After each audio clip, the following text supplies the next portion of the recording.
Magandang araw, ako si MJ Jacoben at narito ako upang ibuod ang ating naging talakayan para sa semester na ito. Tinalakay natin sa introduction ng wika kung ano nga ba ang kahulugan ng wika, mga katangian, katuturan at mga tsorya. Ang wika sa simpleng pagpapakahulugan ay kalipunan ng mga salita na ginagamit ng isang lipunan. Nagsisilbi itong instrumento tungo sa mabisang interaksyon sa kanyang kapwa. Ang wika rin ang nagsisilbing pagpapakilanlan ng isang tao kung ano nga ba yung kulturang nakakabit ito. May mga klasikong kahulugan ang wika mula sa mga klasikong mga kilalang linguista. Ayon kay Saphir, ang wika ay eksklusibo para sa tao lamang at hindi likas na pamaraan ng paghahatid ng ideya, emosyon at mga kagustuhan sa pamamagitan ng isang sistema na ang sinadyang nilikhang mga simbolo.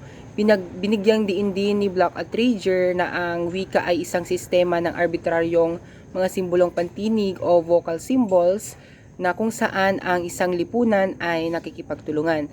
Gaya ng mga naunang lingwista, nagbigay rin ng pagpapakahulugan ang mga lingwistang sina Hall at Noam Chomsky. May 7 tungkulin ang wika ayon kay Michael Halliday. Ang unang 4 na tungkulin ay tumutugon sa pisikal, emosyonal at panlipunang pangangailangan ng mga bata.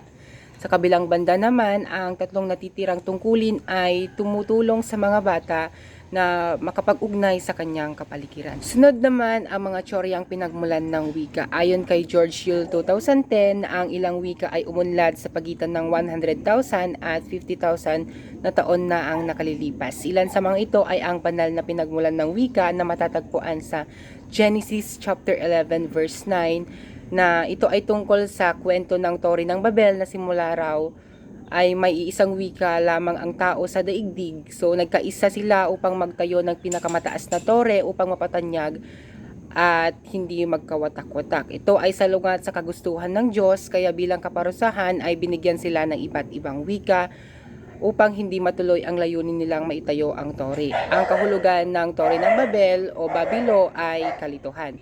Ang iba pang mga tsorya hinggil sa natural na pinanggalingan ng wika ay ang mga sumusunod. Una narito ay ang tsoryang bawwaw o ginagaya ang mga tunog ng hayop gaya ng tahol ng aso, tilaok ng manok, huni ng mga ibon, gayon din ang ihip ng hangin, langit-ngit ng kawayan, patak ng ulan para naman sa kalikasan.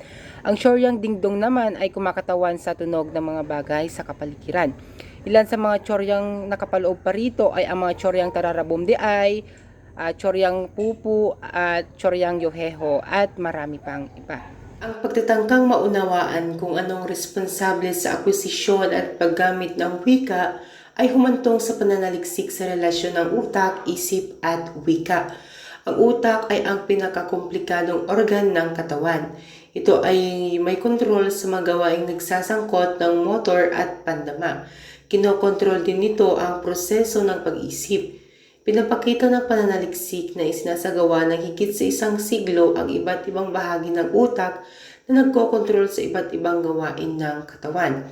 Pinakita sa mga pag-aaral sa mga pasyenteng nagkaroon ng split brain at aphasia na ang naisalokal na mga bahagi ng utak ay maaring may ugnay sa mga partikular na tungkulin o gawain ng wika. Halimbawa, ang mga pinsala sa bahagi ng utak na tinatawag na Broca ay maaaring magkaroon ng Broca's aphasia na nagre-resulta ng kahinaan sa syntax at gramatika o grammatism. Ang pinsala sa utak ng Wernicke ay maaaring magresulta ng Wernicke's aphasia kung saan ang mga nakapagsasalita ng mahusay ay bumibigkas ng mga hindi karaniwang semantika sa pagsasalita o mas masahol pa, ang jargon aphasia kung saan ang mga nagsasalita ay gumagawa ng walang kaparakang mga anyo ng mga salitang hindi maunawaan. Ang pinsala sa iba pang mga bahagi ay maaaring magbunga ng anomia, isang anyo ng aphasia kung saan ang pasyente ay mahihirapan sa paghahanap ng gagamiting salita. Para naman sa ating pinal na talakayan ay pinag-usapan natin ang iba't ibang tsorya hinggil sa pagkatuto ng wika ng isang bata. Ang pag-iisip at ang wika ay magkalapit, ang ugnayan at ang kanilang development ay magkasabay din. Dapat mag-ugat ang anumang pagpaplano sa pamamagitan ng isang tanong na paano natututuhan ng isang bata ang wika upang matukoy kung anong uri ng gawain ang dapat nating ilaan para sa mag-aaral. Unahin natin ang Choryang behaviorism, ang kakayahang intelektual ng mga bata ay mapapayaman at mapauunlad sa tulong ng mga angkop na magpapadibay dito. Binigyang diin ni B.F. Skinner ng isang kilalang behaviorist na kailangang alagaan ang pag-unlad ng intelektual sa pamamagitan ng pagganyak at pagpapasigla at pagpapatibay sa anumang kilos o gawi. Ang paniniwala ni Skinner ay maaring maisagawa ng bata ang anumang gawain kung tuturuan at bibigyan ng tamang direksyon. Ang mga gurong umaayon sa paniniwala ni Skinner ay palaging kariringgan ng mga papuring mahusay, magaling, intelihente at marami pang iba. Ang audiolingualism ay nakabatay naman sa behaviorism at ang pag-aaral ay nakasalig sa pag-uulit o repetisyon. Dumako naman tayo sa ikalawang tsorya, ang tsoryang initism, na ipinaliwanag ni Chomsky na ang kakayahan sa wika ay kasama na pagkapanganak at likas itong nalilinang habang ang isang bata ay nakikipag-interaksyon sa kanyang kapaligiran. Naniniwala si Chomsky na ang isang bata ay may isang aparato na tinatawag na language acquisition device o ito yung device na tumatanggap ng mga impormasyon mula sa kapaligiran sa anyo ng wika. Ikatlo, ang tsoryang cognitive. Ang pagkatuto ng wika ay isang prosesong dinamiko kung saan ang nag-aaral ng wika ay palaging nangangailangang mag-isip at gawing may saysay ang bagong tanggap na impormasyon. Ito ay palaging nakapokus sa kaisipang ang pagkatuto ay isang aktibong prosesong pangkaisipan. Ang tsoryang makatao sa kabilang banda naman ay nagbibigay diin sa kahalagahan ng mga salik na pandamdamin at emosyonal.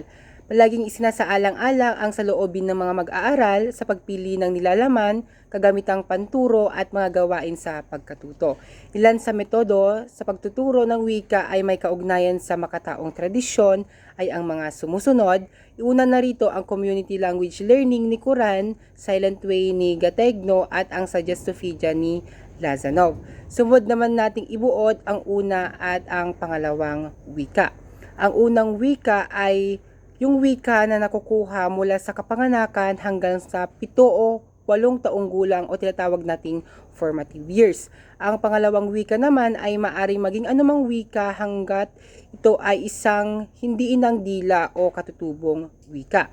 May iminungkahing tsorya rin si Krashen hinggil sa pagtatamo ng pangalawang wika na naging batayan ng isang balangkas para sa pag-unawa ng proseso kung paano natutuhan ang pangalawang wika. May 5 hypothesis siyang nakapaloob sa tsoryang ito. Ito ay ang mga sumusunod. Una, ang acquisition learning hypothesis. Ikalawa, ang natural order hypothesis. Ikatlo, ang monitor hypothesis. Ikaapat, ang input hypothesis. At ang panghuli ay ang affective filter hypothesis. May mga paniniwala rin ang iba pang mga pilosopo tungkol sa pagtuturo at pagkatuto ng wika. Ang Plato's problem ay partikular na tumutukoy sa isang pagkakataon na nagkaroon ng pakikipag-usap si Socrates, guro ni Plato, sa isang utusan. Nagawang ipaliwanag ng utusan ang Pythagorean theorem kahit na hindi naman naituro sa kanya ang geometry. Dito nag-ugat ang Plato's problem kung saan nabuo ang tanong na paano natuto ang utusan kung hindi naman ito nakatanggap ng edukasyon? Naniniwala si Plato na ang tao ay may likas na kaalaman o ang tinatawag na innate knowledge sa Ingles. Isa pa sa paniniwala ni Plato na nalikha ang wika bunga ng pangangailangan. Dahil sa likas na nagtataglay ng kaalaman hinggil sa wika ang tao, nagiging madali para sa kanila na imbentuhin ang wika dahil sa kanilang mga pangangailangan. Ayon naman sa paniniwala ng linguistang Pranses na si René Descartes mula sa kanyang Cartesian linguistic na ang pagkatuto ng wika ay isang payak at madali ang proseso ng pag-iisip na laging nakaugnay sa mga totoong kaalaman o pangangatwiran at hindi sa emosyon o damdamin. May mga sanligan ng komunikatibong pagtuturo ng wika. Iba't iba ang batayan ng tsoryang communicative competence, ngunit pinaka-popular dito ay ang batayang pinaunlad ni Michael Cannell at Merrill Swain. May 4 na aspekto o elemento ng communicative competence. Una na rito ang linguistic competence, ikalawa ang sociolinguistic competence, ikatlo ang discourse competence at ikaapat ang strategic competence na nagsasabing wala raw taong perpekto ang kaalaman sa kanyang wika at nakagagamit ng kaalamang ito ng walang dapat alalahanin. May mga yugto rin sa pagkatuto ng wika at may isang modelo na naglalarawan ng proseso ng pagkatuto ng wika na consistent sa ilang pananaliksik. Una na rito ang unang yugto ang pasumala, ikalawa ang unitary, ikatlo ang expansion at delimitasyon, ikaapat ang kamalayang struktural at ikalima ang automatic at ang panghuli ay ang yugto ng malikain. Mula sa iba't ibang tsorya hinggil sa pinagmulan ng wika ay iisang tsorya lamang ang sa tingin ko ay paniniwalaan. Ito ang tsoryang Anitism ni Chomsky. Naniniwala ako na bata pa lamang tayo ay kasama na ito sa ating pagkapanganak at ito ay mas lalong hinubog at nilinang habang tayo ay nakikipag-interaksyon at nakikisalamuha sa ating kapaligiran. Naniniwala ako na ang mga sanggol sa buong mundo ay nagtataglay ng likas na grammar template o universal grammar na nagpapahintulot sa kanila na pumili ng maraming tuntunin sa gramatika ng wikang naririnig nila sa kanilang paligid at unti-unti nila itong nabubuo ang gramatika gamit ang kanilang sariling wika. At dyan na nga nagtatapos ang ating pagbubuod sa lahat ng ating mga naging talakayan mula sa prelims hanggang sa final sa ating asignaturang introduksyon ng wika.